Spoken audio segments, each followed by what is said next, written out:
Assalamualaikum warahmatullahi wabarakatuh. Selamat datang di YouTube channelku. Di sini kita akan membahas tentang materi akuntansi. Untuk kali ini kita akan membahas pengantar akuntansi. Sebelum kita membahas lebih jauh tentang akuntansi, alangkah baiknya kita mengenal apa itu akuntansi. Akuntansi merupakan penyediaan jasa. Fungsinya adalah menyediakan informasi kuantitatif tentang unit-unit usaha ekonomi, terutama yang bersifat keuangan.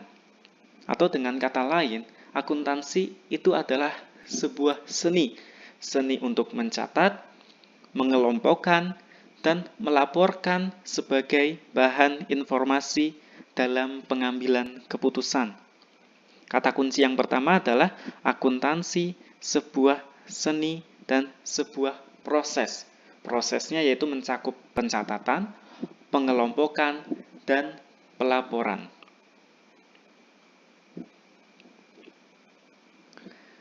Selanjutnya adalah siapa sih yang akan menggunakan informasi dari akuntansi?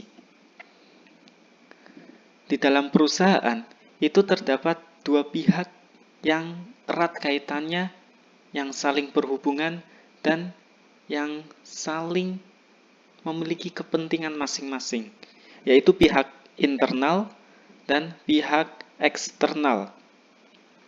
Pihak internal merupakan pihak pengelola perusahaan itu sendiri atau yang biasa disebut sebagai manajemen. Nah, di pihak internal, akuntansi berfungsi untuk perencanaan dan penyusunan kebijakan di dalam perusahaan. Sedangkan di pihak eksternal, akuntansi berfungsi untuk mengukur dan mengetahui prospek usaha di masa yang akan datang. Contoh dari pihak eksternal sendiri yaitu investor, bank, pemerintah, dan lain sebagainya. Kenapa mereka membutuhkan informasi dari akuntansi perusahaan tersebut? Karena contohnya ketika investor akan menanamkan modalnya, investor itu pasti akan melihat laporan keuangan dari perusahaan tersebut. Apakah perusahaan ini akan memberikan keuntungan atau malah kerugian? Kemudian bank. Ketika bank akan meminjamkan dananya kepada perusahaan, bank juga akan melihat laporan dari perusahaan tersebut. Apakah perusahaan bisa mengembalikan dananya atau malah akan pailit? Tentunya bank akan berpikir dua kali dalam melihat laporan keuangan perusahaan tersebut.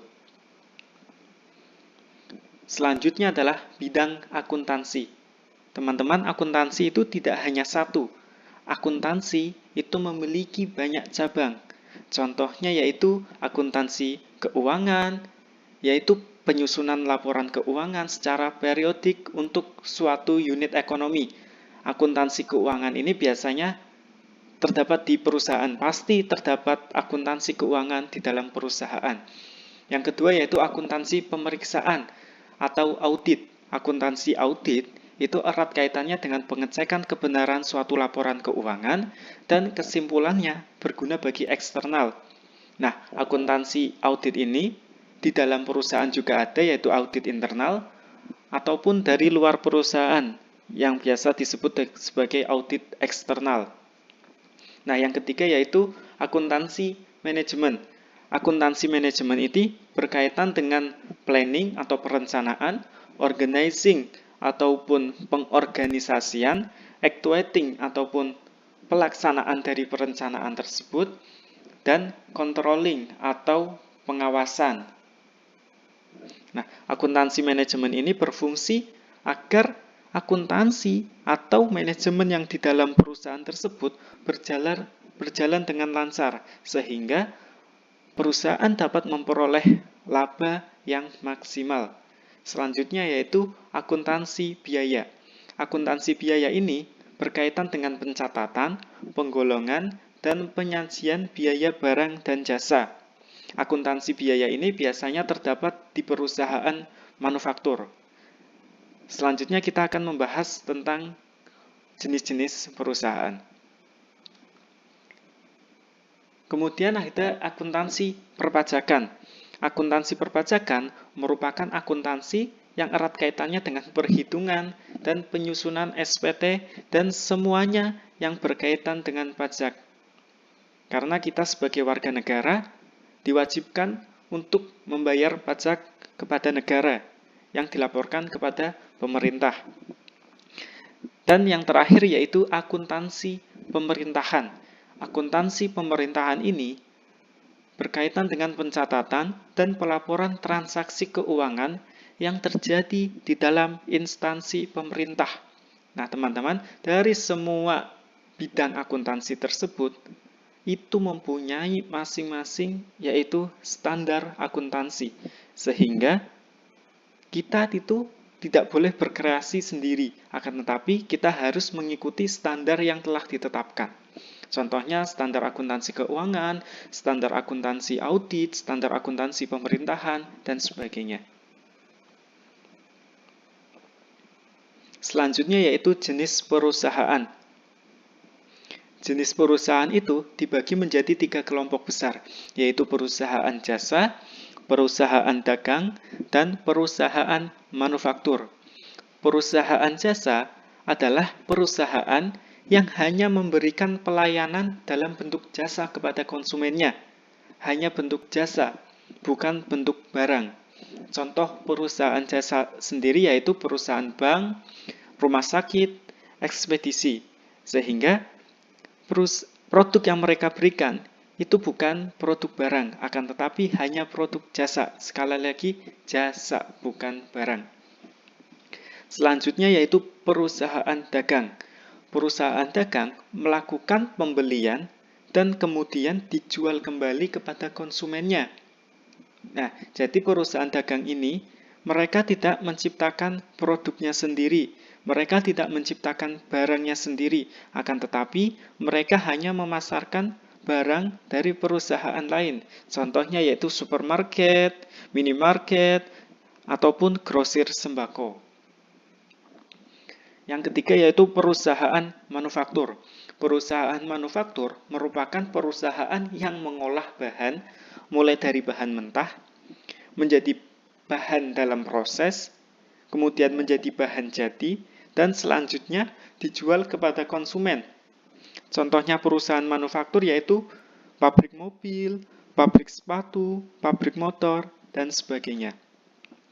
Nah, bedanya dengan perusahaan dagang, perusahaan manufaktur itu menciptakan produknya sendiri, menciptakan barangnya sendiri, kemudian dipasarkan. Sedangkan perusahaan dagang itu hanya memasarkan, akan tetapi tidak menciptakan produknya sendiri.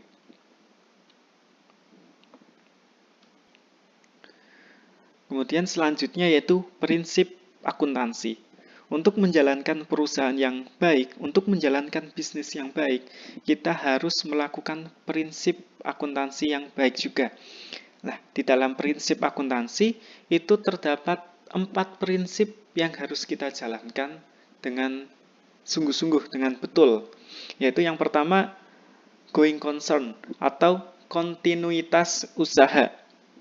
Kontinuitas usaha adalah prinsip di mana perusahaan itu diasumsikan akan beroperasi secara terus-menerus, atau dengan kata lain yaitu diasumsikan akan beroperasi secara abadi. Bukan untuk 5 tahun atau hanya 10 tahun, bukan. Akan tetapi diasumsikan secara terus-menerus, berkelanjutan. Prinsip yang kedua yaitu prinsip business entity atau kesatuan usaha. Business entity ini adalah terdapat garis pemisah antara perusahaan dengan pemilik, sehingga transaksi antara perusahaan dan pemilik itu tidak boleh dicampur. Uangnya perusahaan, ya uangnya perusahaan, uangnya pemilik, ya uangnya pemilik. Itu tidak boleh dicampur aduk. Yang ketiga yaitu accounting period atau prinsip periode akuntansi. Akuntansi itu adalah ada batas waktunya, baik itu per bulan ataupun per tahun. Kebijakan tersebut masing-masing perusahaan mungkin bisa beda. Akan tetapi yang jelas akuntansi terdapat periode batasnya. Dan yang keempat adalah measurement unit atau kesatuan pengukuran. Jadi di dalam akuntansi, semua pencatatan, semua akun diukur dalam satuan uang. Kalau di Indonesia, diukur dengan satuan rupiah. Artinya, ketika perusahaan membeli sebuah aset, baik itu contohnya mobil, gedung, peralatan, dan sebagainya, itu dicatat harganya, dicatat rupiahnya berapa, bukan dicatat satu unit mobil, bukan dicatat satu unit komputer.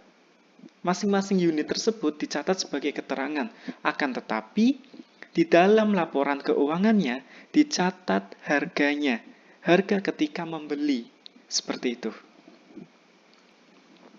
Nah, untuk sementara waktu kita belajar sampai sini dulu. Kedepannya kita akan membahas lebih dalam lagi tentang akuntansi. Di dalam akuntansi ada apa dan sebagainya. Nah, terakhir dari saya, di balik bisnis yang baik, ada akuntan yang hebat.